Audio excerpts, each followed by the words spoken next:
हम में से बहुत से लोग अपनी जिंदगी की वैल्यू नहीं समझते और अपने जीवन को ऐसी चीजों में बर्बाद कर देते हैं जिनसे हमारा नुकसान ही होता है। कुछ लोग अपनी जिंदगी शराब के पीछे बर्बाद कर देते हैं, तो कुछ लड़कियों के चक्कर में, और कुछ अपनी सारी जिंदगी पैसा पैसा करके बर्बाद कर देते हैं।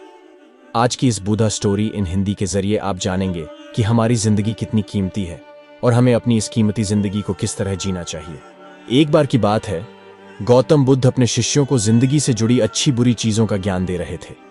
सभी शिष्य उनकी बातों को बहुत ध्यान से सुन रहे थे। उन सभी में एक शिष्य ऐसा था जिसे प्रश्न पूछने की बहुत आदत थी। वो उठकर गौतम बुद्ध के पास गया और उनसे बोला, आप हमें जिंदगी के बारे में जो कुछ सिखा रहे हैं उस सब का क्या फायदा? क्योंकि हम में से बहुत से बच्चों को ये भी नहीं पता कि हमारे जीवन का मूल्य क्या है और ये जीवन हमारे लिए कितना कीमती है। पहले आप हमें ये बताइए कि इस जीवन का मूल्य क्या है। अपने शिष्य की बात सुनकर गौतम बुद्ध अपने कक्ष में गए और एक चमकता हुआ पत्थर का टुकड़ा लेकर आए।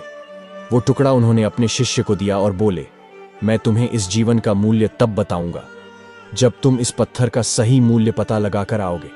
साथ ही ये ध्यान रखना कि तुम्हें ये पत्थर का टुकड़ा किसी को बेचना नहीं है। गौतम बुद्ध की बात मानकर वो शिष्य बाजार की तरफ चला गया। बाजार में सबसे पहले उसकी नजर एक फल बेचने वाले पर पड़ी और उसने वो पत्थर उस फल वाले को दिखाया और बोला, इस पत्थर के बदले आप मुझे कितने फल दे सकते हो? फल वाला बोला, ये पत्थर कुछ खास तो नहीं है, लेकिन फिर भी इसके बदले में तुम्हें 10 केले दे सकता हूं। वो शिष्य उस पत्थर को लेकर आगे चला गया। फिर उसे एक सब्जी वाला मिला। शिष्य ने उस सब्जी वाले से उस पत्थर की कीमत पूछी। सब्जी वाले ने उस पत्थर को ध्यान से देखा और बोला, इस पत्थर की कीमत के बदले में तुम्हें ज्यादा से ज्यादा एक बोरी भरकर सब्जियां दे सकता हूं। इसके बाद वो शिष्य उस पत्थर को लेकर एक सोने के व्यापारी के पास गया। उस पत्थर की टुकड़े की चमक देखते ही उस सुनार ने उसकी कीमत 100 सोने के सिक्के लगाई। शिष्य ने वो टुकड़ा बेचने से मना किया तो वो सुनार उसके बदले 200 सोने के सिक्के देने को भी राजी हो गया, लेकिन शिष्य ने वो पत्थर नहीं बेचा। इसके बाद वो शिष्य एक हीरों के व्यापारी के पास गया और उनके सामने उसने वो पत्थर के टुकड़े को रख दिया।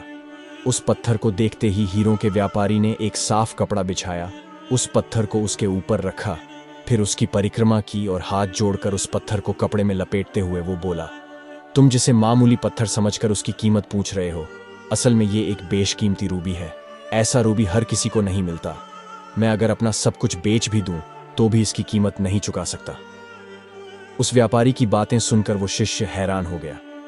वो दौड़ा दौड़ा सीधा बुद्ध के पास आया और उन्हें उसने जो कुछ भी बाजार में हुआ वो सब बताया। उसकी अचरज भरी बातें सुनकर गौतम बुद्ध बोले, तुम्हारे सवाल का जवाब इस रूबी की कीमत में ही छिपा है। हमारा जीवन भी एक रूबी है। रूबी की तरह ये भी बेशकीमती है, लेकिन हम इस बात को हमेशा नजरअंदाज करते हैं और अपने जीवन का मूल्य नहीं समझते। हम दूसरों को देखकर और उनके जैसा जीवन जीने की कोशिश में अपने जीवन की कीमत को कम कर देते हैं। हम ये सोचते हैं कि हमारी जिंदगी की कीमत वही है जो दूसरे हमें बताते हैं, लेकिन ये बात हमेशा ध्यान रखना कि सामने वाला अपनी हैसियत, बुद्धि और अपनी समझ के हिसाब से तुम्हारी कीमत लगाता है।